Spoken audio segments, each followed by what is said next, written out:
ngayong gabi. Hello po! Ngayong araw, ano ba itong kamera ko?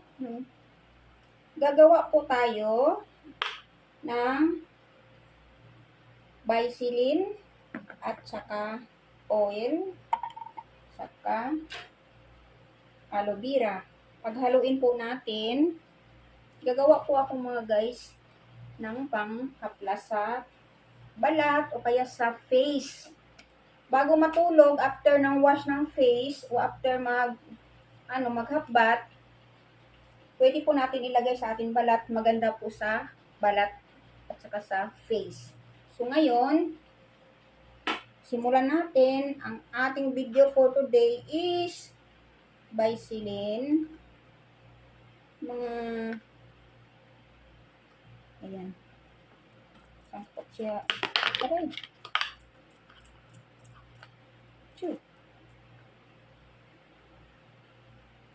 Yan mga guys.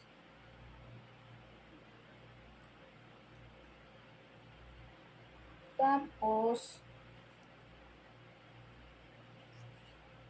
kayurin natin yung aloe vera. Haluin natin lang ng haluin.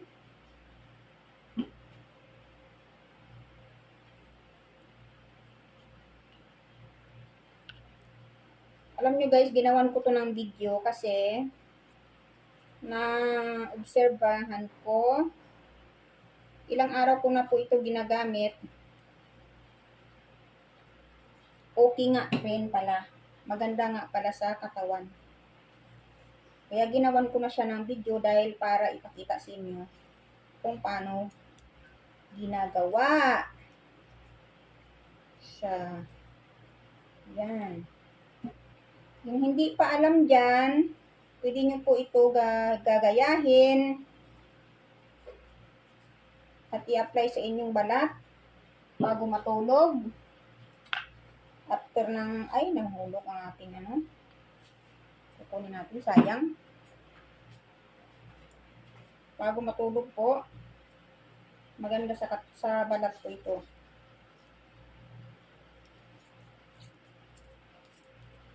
O, ayan na. Tapos, itong oil,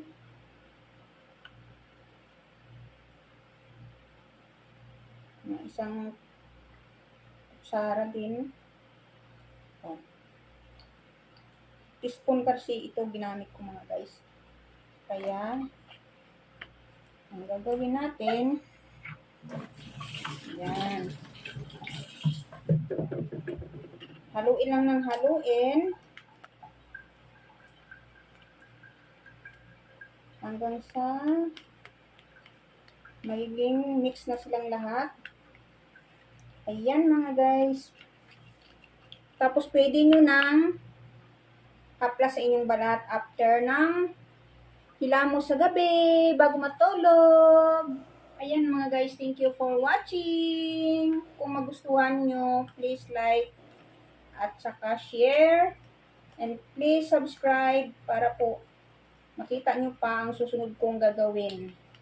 Kaya tingnan yung balat ko sa personal. Ayan. At saka maganda sa mukha para hindi tayo kasi sa ngayong panahon sobrang init. Para hindi tayo magmukhang matanda masyado. Thank you for watching. Please support my channel.